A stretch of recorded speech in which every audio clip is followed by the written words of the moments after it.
Well, good day, everyone, and welcome to today's broadcast of the Tuesday edition for the Cape Cod Times for July the 7th. This is Doug Fagan, your volunteer reader, coming to you today from the studios of the Audible Local Ledger, as we do every week. And if you have not looked outside yet, or you haven't seen or heard the rain, well, you're in for a shock, because we've had nothing but monsoon-type rains during the night and early this morning. Really kind of treacherous on the roads. It's hard to see, and really coming down. So kind of, like I say, monsoonish. Quite a change from the July 4th weekend, where we had just really hot, humid weather near the 90s, and that, by the way, is going to be returning here sometime soon toward the end of the week. So we're experiencing extremes here in the Cape Cod area. So without further ado, well, before we do take a look at the weather, I wanted to say without further ado that I hope you all had a great 4th of July weekend, had fun celebrating the nation's 250th birthday, and that everything went well for you and your families, whether you had cookouts or visitations or what have you. Hope it all went well and that you endured the heat fairly well. All right, now let's take a look at the Cape Cod and South Shore weather here for today and the rest of the week. Hopefully later today this rain is going to subside, as it is predicted to do, and we'll be out of the monsoon. So today we have periods of rain, obviously, and a high of 69 degrees. Quite a difference from the high 80s and the 90s that we experienced over the weekend. Tonight, a low of 64, a shower in the evening, otherwise just cloudy. Now, come Wednesday and Thursday, we begin to clear up a little bit. We still are maintaining temperatures in the 70s. We have a 71 as a high on Wednesday, with a partly sunny day. 64 will be our overnight low, so good sleeping weather. Thursday, we start to get some of that humidity and heat again. We have 79 as a high on Thursday, mostly sunny and humid, and it's going to be a bit breezy in the evening. Friday, we're up into the mid-80s again. So it's going to be humid, possibly some rain, and maybe a thunderstorm in the afternoon or evening, and an overnight low of 69. Saturday, 83 degrees, cloudy and humid. So this weekend, brace for some warmer weather again, with highs in the mid-80s and humidity coming back to visit us once again. Taking a look at some temperatures, these are high temperatures along the South Shore and the Cape today.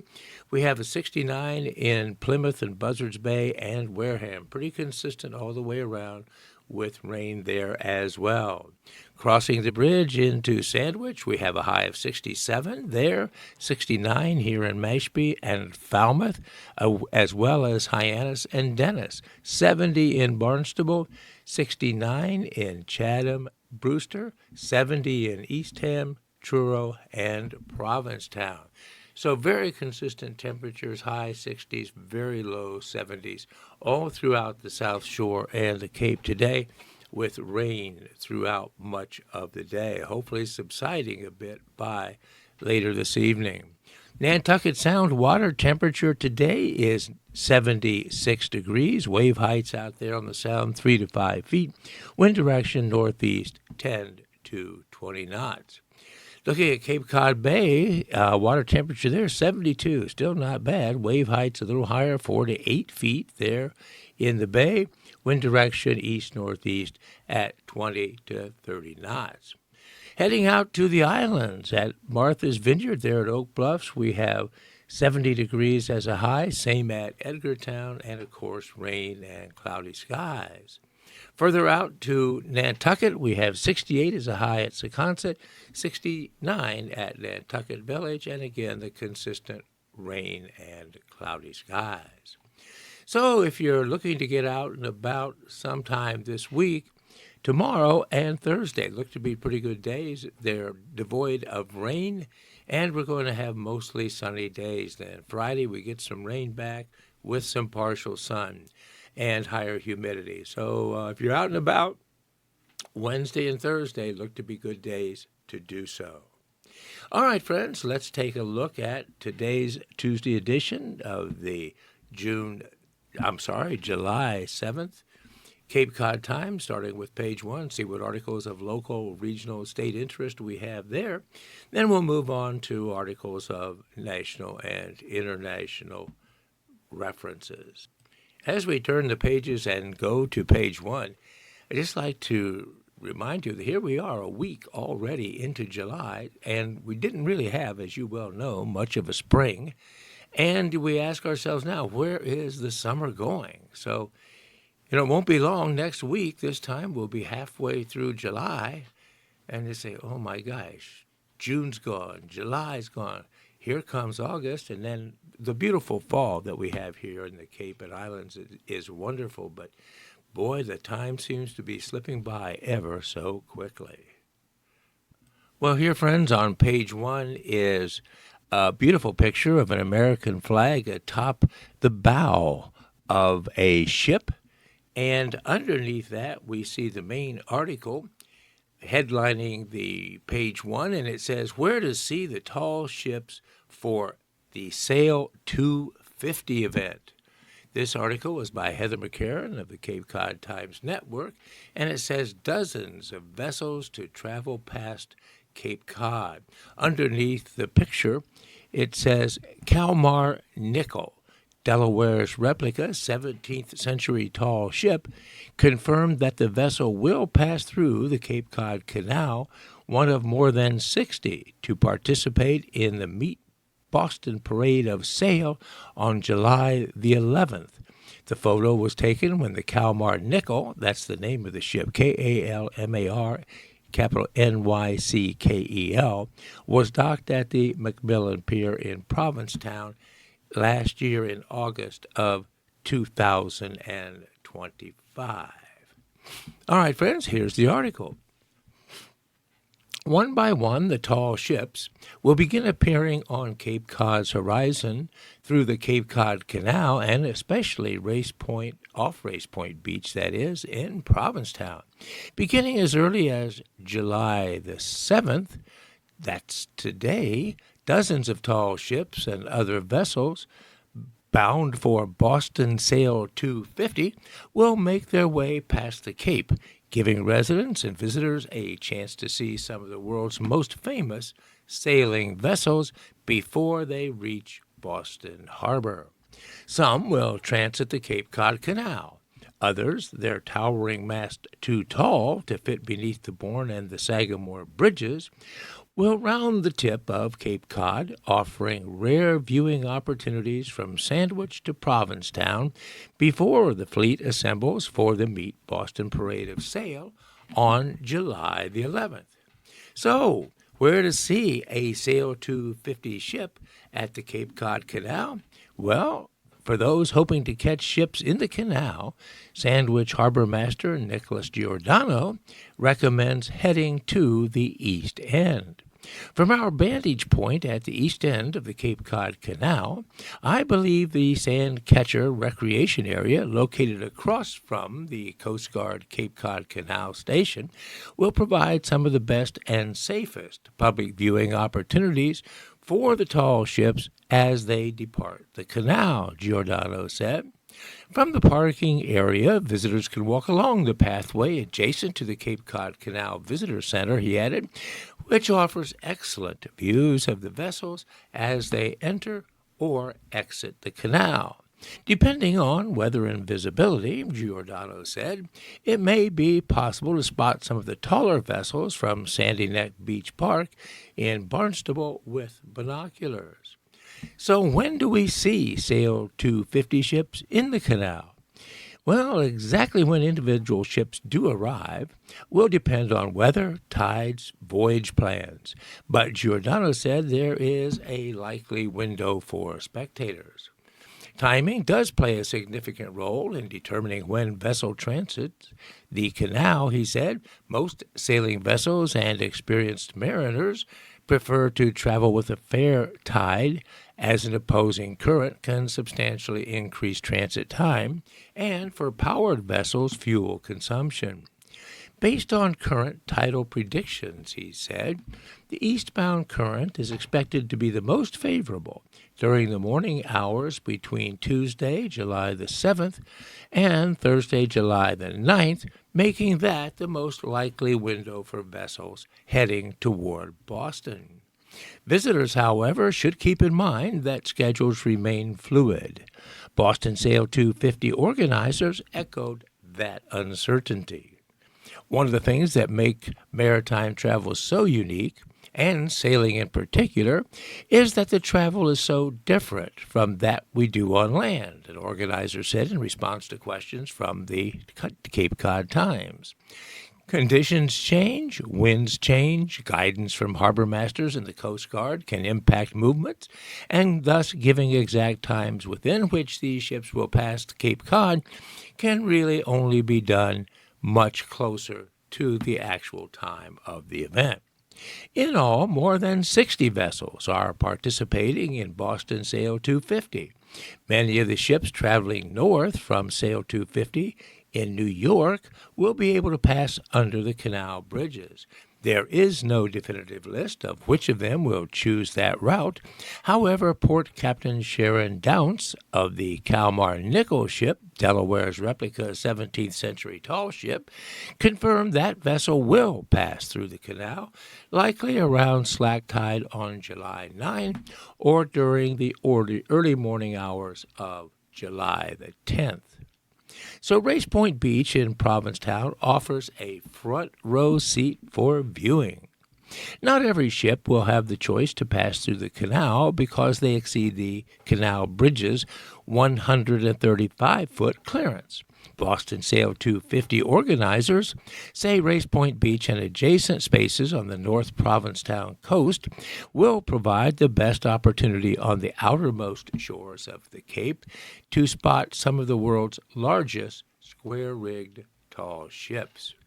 Around noon on July 10, weather permitting, spectators there should be able to watch 4 of the event's Class A ships compete in the Five Sisters Cup about a half-mile offshore. The United States Coast Guard bark Eagle, Portugal's Sagres, Romania's Mircea, and Germany's Gorch Fock. The ultimate proximity to shore will depend on sailing conditions, the organizers noted. Beyond the race itself, Race Point may offer views of additional Class A vessels as they continue toward Boston on July 8, 9, and 10. Despite early speculation, organizers said there are currently no plans for participating ships to anchor in or near Provincetown Harbor. So seeing history up close leads us into the next paragraph. For many spectators, the most impressive aspect of the passing ships may be their size, Giordano said. Seeing a traditional sailing vessel underway with its towering spars and webs of rigging provides a real appreciation for the craftsmanship and seamanship involved in operating these historic ships. There is also something meaningful about seeing modern mariners retrace these historic routes, Giordano added. It serves as a reminder of the challenges and the risks faced by those who sailed these waters centuries ago. The route around Cape Cod, particularly near Chatham, could be exceptionally hazardous due to dense fog, shifting shoals, and unpredictable conditions. Having navigated those waters myself, I have a deep appreciation for the skill and courage required of the sailors who made that passage long before the Cape Cod Canal existed. So following the fleet, because sailing schedules remain weather-dependent, organizers recommend following individual vessels as the event approaches. Participating ships can be tracked in real time using the official fleet tracker at www.sailboston.com/fleet-tracker or by downloading the official Sail Boston mobile app.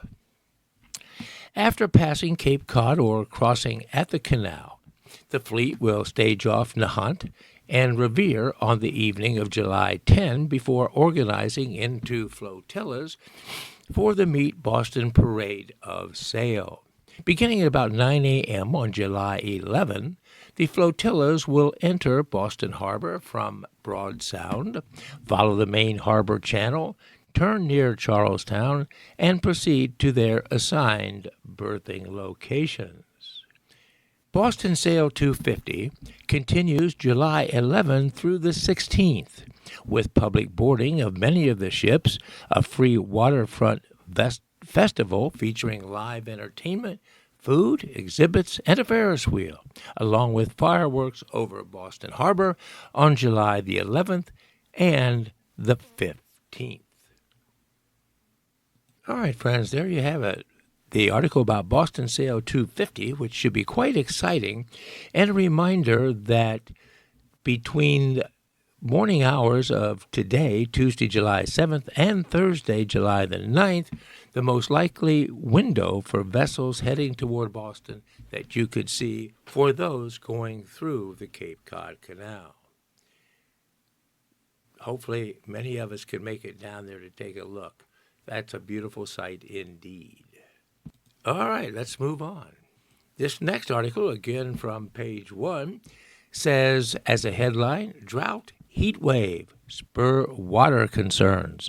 There's a picture there of a triangle that says low water. It says the U.S. Drought Monitor recorded that nearly half of the continental United States is in at least a moderate stage of drought, and more than 30% of the country is classified as at least a severe drought.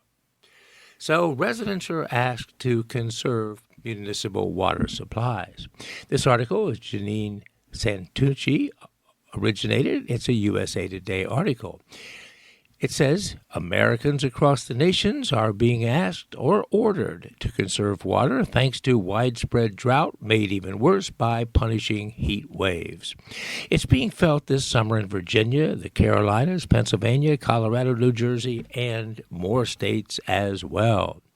Take shorter showers. Turn the water off while you brush your teeth. Don't wash your car at home or water your lawn. These are some of the asks of residents in communities around the country. Some asks are voluntary, while other requests have outright banned water wasting with threats of fines.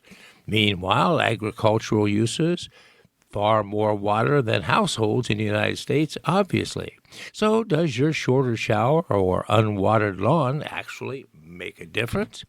Yes, but it's complicated, said Shimon Anisfeld, a water conservation expert at Yale School of the Environment and the author of Water Management, Prioritizing Justice and Sustainability.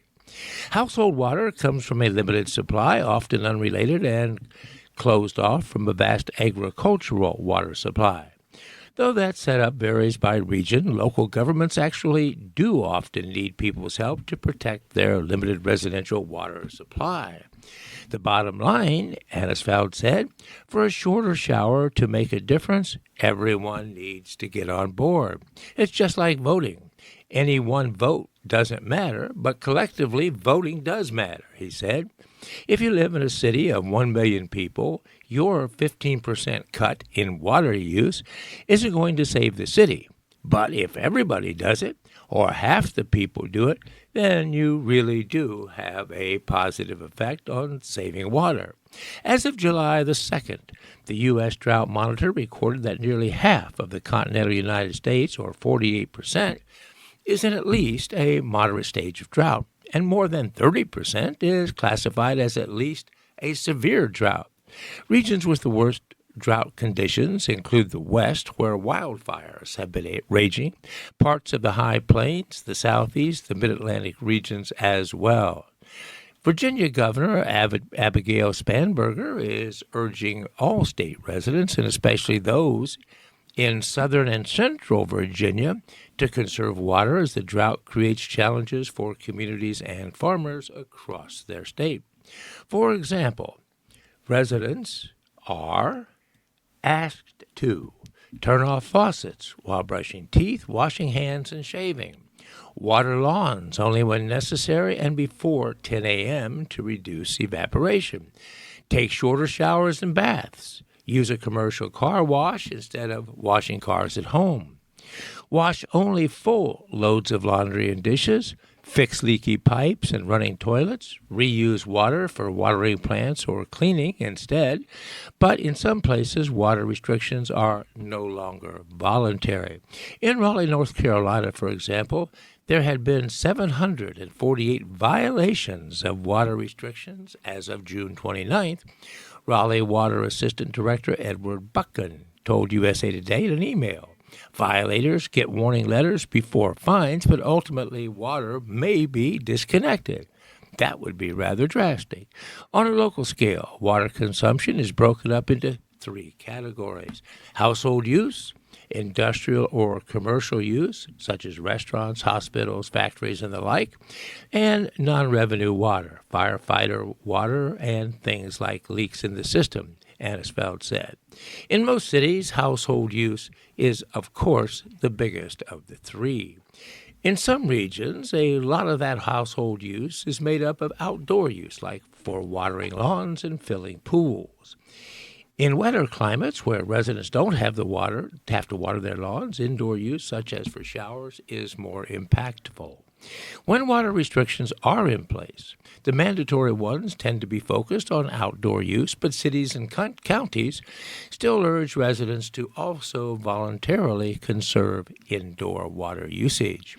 Showers can usually be the biggest single water use in the household, Anisfeld said, noting newer appliances like dishwashers and washing machines use less water than they once did.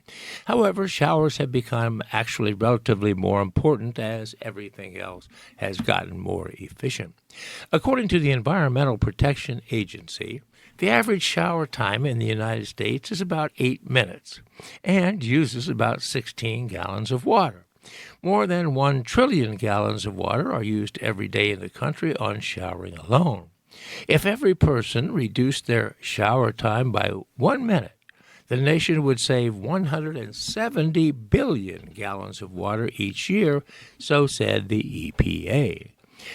Though it might seem counterintuitive that reduced showers, limited residential lawn watering, and washing laundry only with full loads can make an impact when these uses don't come close to the amount used in agriculture, Anisfeld said the water supply for municipal use is different from the water supply for agriculture, and they cannot really be interchanged. It's a whole different water, he said. For one thing, city water is treated so it can be safely consumed, while agricultural water is not. Also, how much water municipalities get to use is governed by a state's various water rights or laws on how they decide to allocate water. Depending on where you live, reallocating water from agricultural to municipal use in a water shortage would be difficult, if not impossible, both legally and physically, he said. In some parts of the country, entire new pipe systems would need to be built. Another water use controversy comes from data centers increasingly used to fuel artificial intelligence, which use huge amounts of water and can drive up utility rates for nearby residents. Large data centers can consume up to 5 million gallons of water per day, that according to the Environmental and Energy Study Institute. That's as much as a small town would normally use. An analysis published by The Guardian found that hundreds of planned AI, that's artificial intelligence, data centers, are expected to be built in areas experiencing drought. And often, Anisfeld said, data centers are pulling from municipal water supplies. Though data centers its use on a small fraction of the overall U.S. water supply, if you've got a large data center and you have a drought, you may get those messages that really piss people off because they understand they're being asked to sacrifice for something they did not necessarily ask for, that being the AI data center.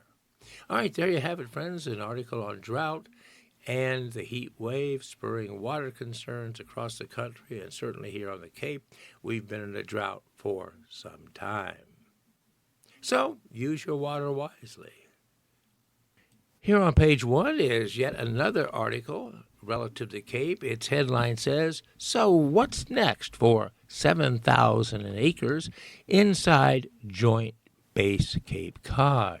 This article is written by Zane Razak of the Cape Cod Times Network, and it has underneath the headline a picture. It says underneath the picture, the entrance to Joint Base Cape Cod, a photo taken in 2022. But I guess we're supposed to focus on that as we think about the article, and here is the article. A master plan for Joint Base Cape Cod could eventually lead to housing, commercial development, and conservation within the approximately 7,000-acre cantonment, but planners caution the effort is in its early stages. Mass Development is leading a multi-year master planning effort for the cantonment area at Joint Base Cape Cod. In July 2025, the agency hired civil engineering firm VHB to develop the master plan, which aims to make the installation's operation efficient while identifying land needed for current and future military missions.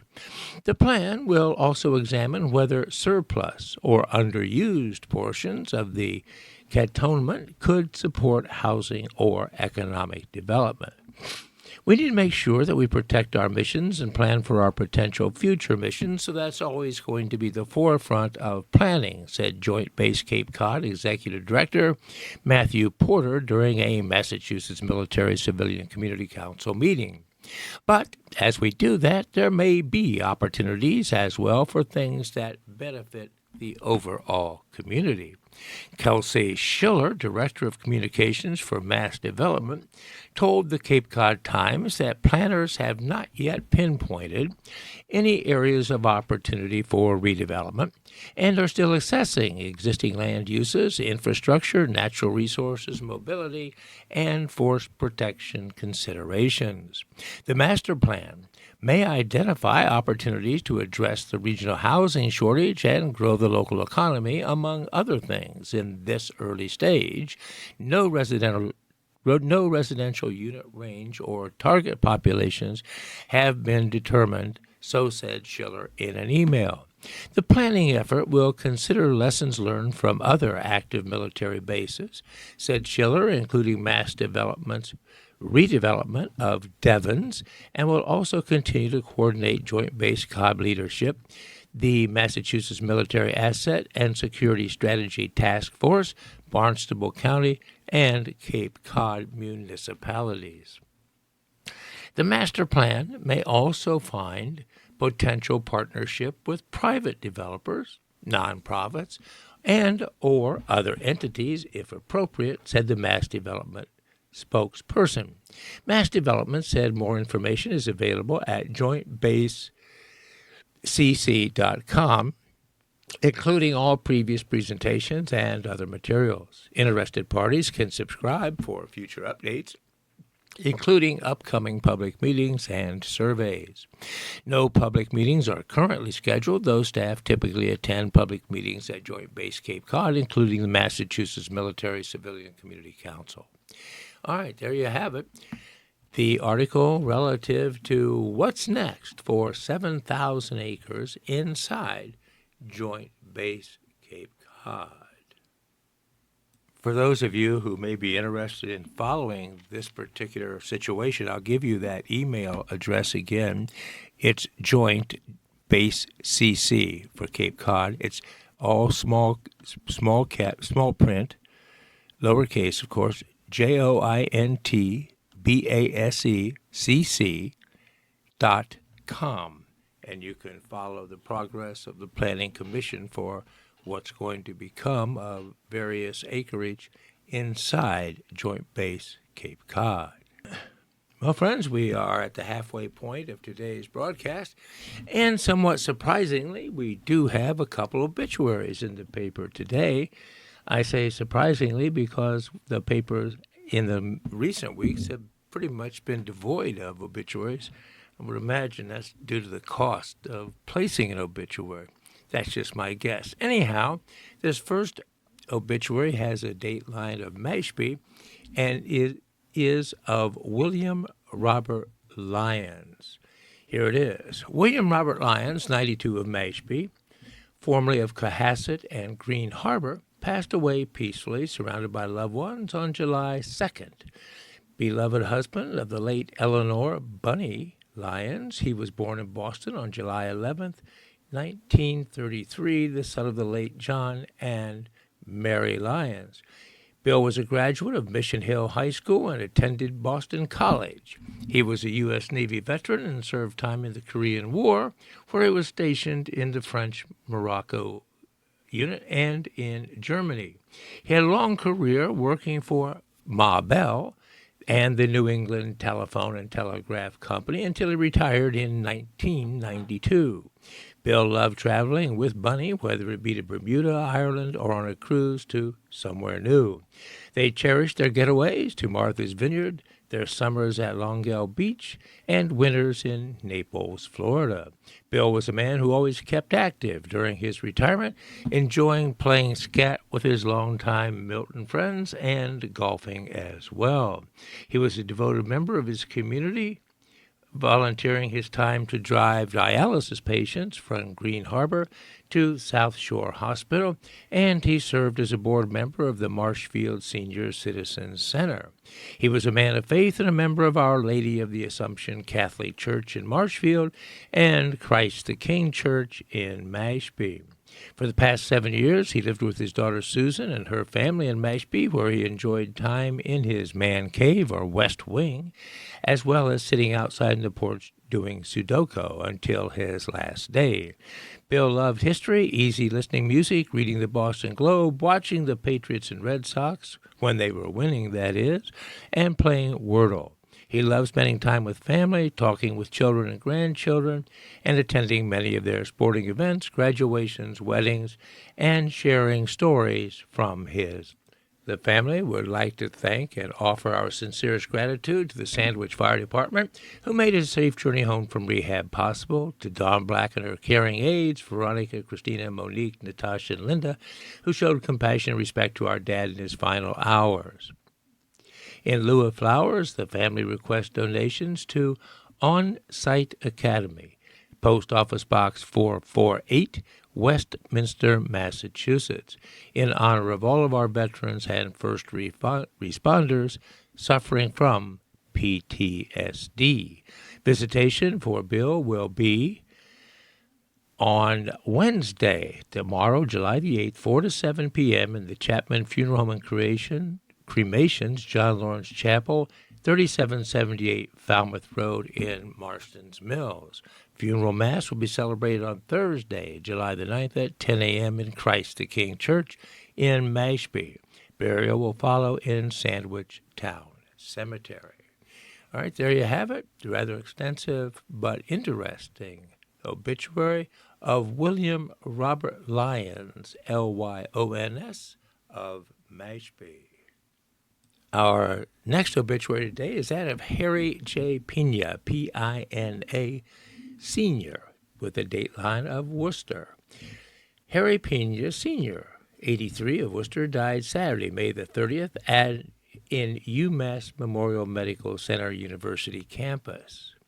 He leaves two sons, Kevin Pina and his wife Kim of East Falmouth, Harry Pina Jr. of Virginia, and two daughters, Angela Almodovar and her husband, and Louis of Virginia, and Heather. He was born in Acushnet, the son of Domingo L. Pina Sr. and Zumara Pina. Harry will be remembered for his easygoing nature, his love of sports and music, and the simple joys that brought him happiness throughout his life. Harry had a passion for playing pool and golfing, always appreciating the camaraderie, competition, and good times that came with both. A fan of country music, he could also be found listening to his favorite songs and artists. He also had a lifelong appreciation for boxing, never missing the opportunity to watch a good fight and to admire the skill, determination, and excitement of the sport. Most of all, Harry will be remembered by those who knew and loved him for the memories shared, the enjoyable conversations, and the many moments spent together doing the things he loved. He leaves behind family and friends who will cherish his memory and hold him close forever in their hearts. Visitation will be held Saturday, July 11th, from 10 in the morning to 12 noon, followed by a funeral service at 12 p.m. in the Rock Funeral Home at 1285 Ashley Boulevard in New Bedford. All right, that was the obituary of Mr. Harry J. Pena, Sr. of Worcester. And those seem to be the only two obituaries that we do have today in the paper. Heading back now to page 3, the Cape and Islands page. Do you folks remember the Christmas tree shops? Well, I'm sure you do. For those of you who've been around here for a while, it hasn't been that long since they've kind of disappeared or totally disappeared. This next article has a headline, "The iconic Christmas tree shop signs are up for auction on Cape Cod." This is by Denise Coffey of the Cape Cod Times Network. And below this headline is a picture of a couple of the Christmas tree shop signs. Underneath the picture, it says, in this November 2025 photo, 2 Christmas tree shop signs that once hung outside the Hyannis location have been donated to Habitat for Humanity of Cape Cod. The signs were donated by property manager Greg Belzekian. The signs, each 27 feet long, will likely be auctioned off as a benefit for Habitat for Humanity of Cape Cod, said Tara Cronin, Director of Resource Development for Habitat of Cape Cod. This article is written by Marilee Castley. It has a dateline of Yarmouth. Here it is. Habitat for Humanity Restores are a smorgasbord of treasures the nonprofit sells to sustain its mission of building homes. On July the 2nd, a few shoppers looked over the merchandise, meandering past colorful place settings on a kitchen table, leather rocker recliners, and comfortable couches.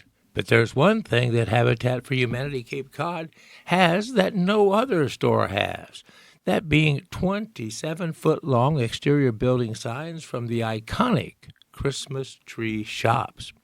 White letters filled with little round light bulbs on a red background spell out Christmas tree shops. More bulbs line the top and bottom of the sign. About 300 bulbs proclaim the heyday of a shop loved by generations. Greg Belzekian, manager of Turtle Rock LLC, donated the 2 signs to Habitat Cape Cod to raise funds to help build more affordable homes on the Cape. The nonprofit is hosting an online auction for the signs. One sign is at the Restore store in Yarmouth, and another is in Falmouth. The bidding opens July 13 and closes on August the 2nd. Wendy Cullinan, president and CEO of Habitat for Humanity of Cape Cod, said the auction provides a once-in-a-lifetime opportunity to own an authentic piece of old Cape Cod. For over 50 years, the windmill and thatched roof of the Christmas tree shop said, "Welcome home" to residents and visitors crossing the Sagamore Bridge, Cullinan wrote in a press release. There is something sentimental about these signs. I'm excited knowing these nostalgic pieces of history will help build a brighter future for local families. Auction proceeds will help Habitat for Humanity of Cape Cod build affordable permanent homes for local families. The nonprofit has built close to 200 homes from Bourne to Provincetown, and interested parties can join the watch list and place bids by visiting, and here is a rather long email address.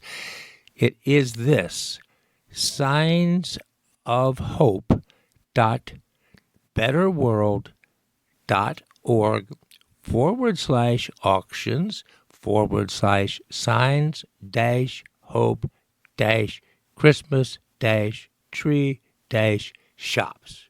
I said it was a long one, folks, so I will repeat it. If you want to make a bid and take a look at what's going on regarding these signs, Here's the website. Signs of Hope, all one word, SIGNSOF, Hope, dot, Better World, all one word, dot org, /auctions /signs dash hope dash Christmas dash tree dash shops. The public's invited to share a Christmas tree shop's memory, tradition, or story by visiting the auction's Facebook page at facebook.com /share 1BANFFDBKB. Well, I would suggest you go to the Signs of Hope, betterworld.org, auction, Signs Hope, Christmas tree shops for a more easily approach. All right, there you have it, the Christmas tree shop signs with the bulbs and the illumination and the red background to be auctioned off to help support the Habitat for Humanity of Cape Cod. Christmas tree shops were owned by the Belzekian family, and they sold out to a larger corporation not too long ago. We all hated, I think, to see the Christmas tree shops go, as they were a staple here on Cape Cod. Lots of bargains to be had there. Staying on the Cape and Islands page, this next article says 74-year-old hit with charges to a wild car chase. You may have heard about this already, but this is written by Michael Serrata, Cape Cod Times Network, and here's the article. A 74-year-old Falmouth man charged with leading police on a high-speed car chase last Thursday in which a state trooper was hurt was ordered held without bail as a public danger during his arraignment on July the 3rd in Falmouth District Court. Armando De Leon, that's Deleon, faces a litany of charges in connection with an incident that began on Route 25 eastbound around 9:30 in the morning, in which police say he nearly struck a state police trooper and 2 EMTs who were handling a medical call, according to the Cape and Islands District Attorney's Office. According to a statement from the DA's office, a dark-colored Nissan Altima was maneuvering between lanes and nearly struck the trooper, EMTs, and the patient who were in the breakdown lane. The car then continued traveling in the breakdown lane toward the Bourne Bridge, now with the trooper following in his cruiser. The area was heavily congested, as you might imagine, due to other cars traveling toward the bridge. Around mile marker 10, the trooper determined the driver was not going to stop and called for backup. Traffic to the bridge was backed up 3 miles, and the driver came to a stop at the top of the bridge. Other troopers who were lending a hand told the driver to get out of the car, according to the count provided by the district attorney's office. The driver ignored them and drove off. His car hit the troopers. The car was alleged to have eventually reached speeds of 105 miles per hour. The car continued driving in the wrong direction over the Bourne Bridge to enter the Bourne Rotary. The car weaved between vehicles and reached speeds of 105 miles per hour in a 55 mile per hour zone, the DA's office said, and obviously they were concerned about public safety, so police ended the pursuit. State and Falmouth police later caught up the driver, who they identified as De Leon, at a home in East Falmouth. De Leon had barricaded himself in the home and refused to surrender. Police entered the home and took him into custody. De Leon was arraigned on charges of leaving the scene of a personal injury accident, 4 counts of assault with a dangerous weapon, assault and battery on a police officer, resisting arrest, possession of a Class B substance, disorderly conduct, willful obstructing of an emergency vehicle, speeding, driving with a suspended license, failure to stay in marked lanes, driving in a breakdown lane. He is scheduled to return to court August 5th for a pre-trial hearing. That man is in a world of hurt and a world of trouble, and should be, for making such dangerous decisions and driving so erratically and crazily. It's just, I don't know, crazy what that happened in that particular incident. All right, we're moving on. Okay, so those of you who play the lottery, let's take a look at some of the most recent winning numbers and the various jackpots. First, looking at the two big ones. Mega Millions has a jackpot, if you can believe this, of $576 million. The next drawing is today at 11 p.m. this evening. The most recent winning numbers, those going back to last Friday, July the 3rd, are these: 5, 9, 29, 47, 57, and a Mega Ball of 16. Again, last Friday's winning numbers for Mega Millions: 5, 9, 29, 47, 57, and a Mega Ball of 16. Looking now at Powerball, which also has a huge pot of $434 million. The most recent drawing was held yesterday, the 6th of July, and here are those winning numbers from that drawing: 17, 44, 63, 66, 67, and a Powerball of 4. 17, 44, 63, 66, 67, Powerball of 4. All right, Millionaire for Life, obviously, it provides what it's entitled, $1 million a year for life. Here are the winning numbers from yesterday in that Millionaire for Life drawing: 2, 8, 32, 54, 56, and a Millionaire for Life ball of 3. 2, 8, 32, 54, 56, and a Millionaire for Life ball of 3. Mega Bucks, $22.8 million in that one. Here are the winning numbers again from yesterday: 11, 15, 20, 27, 32, 37. Repeating those: 11, 15, 20, 27, 32, 37. That's for the Mega Bucks. All right, let's take a look at the numbers game. Midday numbers, this is from yesterday, the 6th of July. Midday number drawing were these: 1435. 1435 for the midday numbers, and for the evening numbers, 3566. 3566 for the evening numbers game. All right, there you have it, friends. A look at the most recent lottery winning numbers and the dates for future drawings. And again, you can't win if you don't play. Of course, that's optional and totally up to you. But for those of you who do play, I say as I always do, good luck, players. Here's an article regarding a great donation by the Fish, F-I-S-H, Fish family. John Fish and his wife, Cynthia, in particular. It says, as a headline, Cape Cod Healthcare receives $20 million gift. This is by Beth McDermott of the Provincetown Banner. Here's the article. Cape Cod Healthcare has received a $20 million donation from Cynthia and John Fish of Osterville, the largest donation in the healthcare system's history, that according to a community announcement.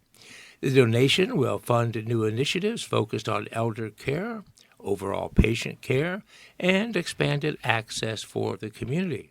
In recognition of the gift, the campus of Cape Cod Hospital will be named the Cynthia G. and John F. Fish Campus at Cape Cod Hospital. Cape Cod Healthcare has been here and there for our family during our life's most important moments, and we know countless other families throughout the Cape with similar stories. So said Cynthia Fish, according to the announcement. The care, compassion, and dedication of its physicians, nurses, and staff make an extraordinary difference in people's lives every day. We're incredibly proud to support their mission and their important work. John Fish, Chairman and CEO of Suffolk Construction, a national contractor, said the gift is personal for his family.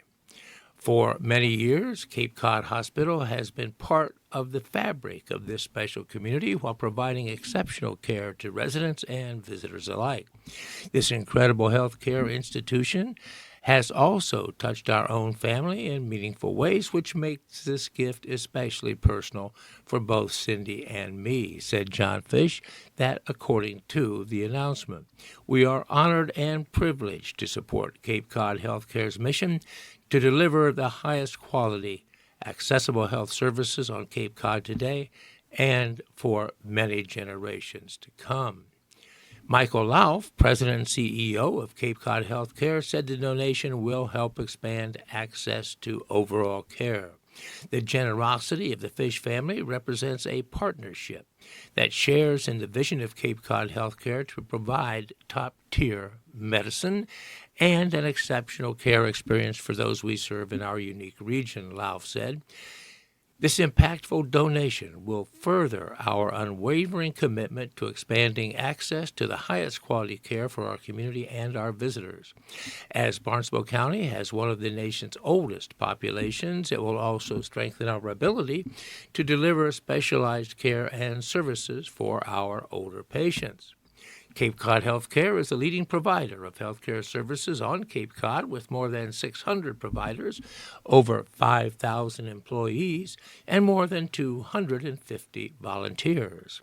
The systems include 2 acute care hospitals, a level 3 trauma center, home care and hospice services, 6 urgent care centers, a primary and specialty care network, a skilled nursing and rehabilitation facility, an assisted living facility, and numerous health services and programs.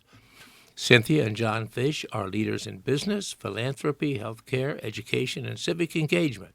John Fish is chairman and CEO of Suffolk, while Cynthia Fish is a dedicated philanthropist. For more information on this donation and other items regarding Cape Cod Healthcare, go to the website capecodhealth, all one word, .org. There's a picture of Cynthia and John Fish accompanying this article. And on a personal note, I can tell you that I have met both the Fishes, and Cynthia and John both are as natural, pleasant, gracious human beings that you could ever imagine. You would never know that he is as wealthy, or his family is as wealthy as he is, and they are very concerned and generous to support the community. They're great, great people. All right, we are moving on. This next article says a swimmer was revived after being found not breathing at Falmouth Beach. This is by Gwen Friss of the Cape Cod Times Network. A man was found not breathing and was revived by lifeguards and family after being discovered floating face down in the water off Falmouth Heights Beach Saturday afternoon. Family and bystanders, including a healthcare professional, found the swimmer face down in the water and took action to move the swimmer to the shore. Lifeguard personnel also intervened, and the group initiated medical care for the non-breathing patient, including cardiopulmonary resuscitation, CPR, of course, according to a written statement from the Falmouth Fire and Rescue Department. Falmouth Police Department personnel assisted with CPR and provided an automatic external defibrillator that was ultimately not needed. The statement continued. The man was in his 40s and was conscious and talking in the Falmouth ambulance as he was taken to a local hospital for observation. Well, most of us, anyhow, survived the significant heat wave over the July 4th weekend and a few days preceding that. And this next article references that heat wave. It says the heat wave largely blamed for power outages on Cape Cod. This is by Marianne Bragg of the Cape Cod Times Network. Here's the article. Power outages affecting 20,000 properties occurred across Cape Cod leading up to and on the 4th of July holiday weekend due to the heat wave and thunderstorms that, according to Eversource Energy. At least one of the outages lasted Sunday on the company outage map. Listed Sunday on the company's outage map, said there was equipment damage. As of 12:30 p.m. Sunday, 12 of the 15 towns on the Cape were affected by various outages. At the time, there were 419 outages in Barnstable, 281 in Brewster, 272 in Falmouth, 328 in Mashpee, 9 in Yarmouth, and a handful in each of the towns of Dennis, Eastham, Harwich, Orleans, Sandwich, Truro, and Wellfleet, that according to the Eversource outage map. In Eastern Mass, there were 1,400 customers affected by the outage out of 1.3 million customers. The outages were primarily on Cape Cod as of 12:40 p.m. Eversource crews were working as quickly and safely as possible over the past several days to restore power to its customers on the Cape who were impacted by outages caused by the heat wave, as well as the strong thunderstorms that moved through the state last night. Approximately 20,000 customers experienced outages. Since the start of the heat wave, power was restored to approximately 20,000 Eversource customers on Cape Cod. On Saturday, the company restored approximately 2,000 Cape Cod customers impacted by the outages by the extreme heat, Wood said, usually the result of not only the heat but the use of air conditioners extending the power load. We're continuing to work to restore approximately 1,300 of our customers impacted by the power outages late yesterday afternoon and early this morning caused by high heat and thunderstorms. Eversource crews with additional contractor crews to help ensure the safety of our team are working in the extreme heat and to support our around-the-clock restoration efforts. On Cape Cod and Martha's Vineyard were under a heat advisory during what the National Weather Service was calling a prolonged and dangerous heat wave in Massachusetts.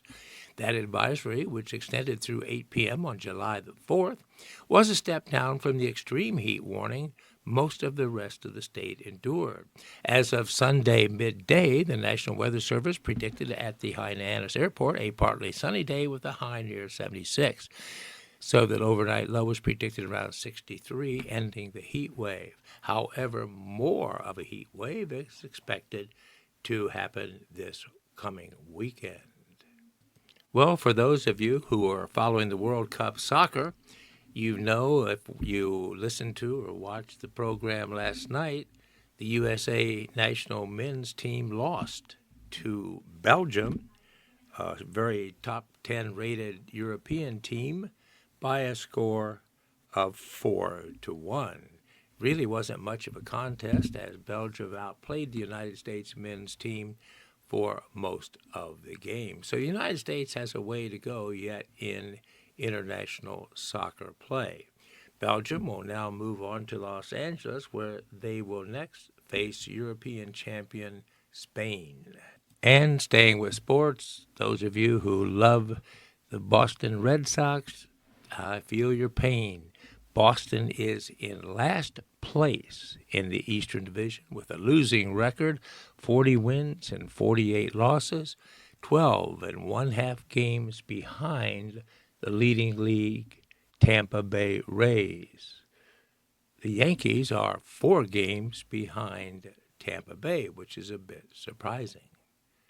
All right, friends, that concludes today's broadcast of the July 7th, Tuesday edition of the Cape Cod Times. This has been Doug Fagan, your volunteer reader, coming to you from the studios of the Audible Local Ledger here in Mashpee, Massachusetts.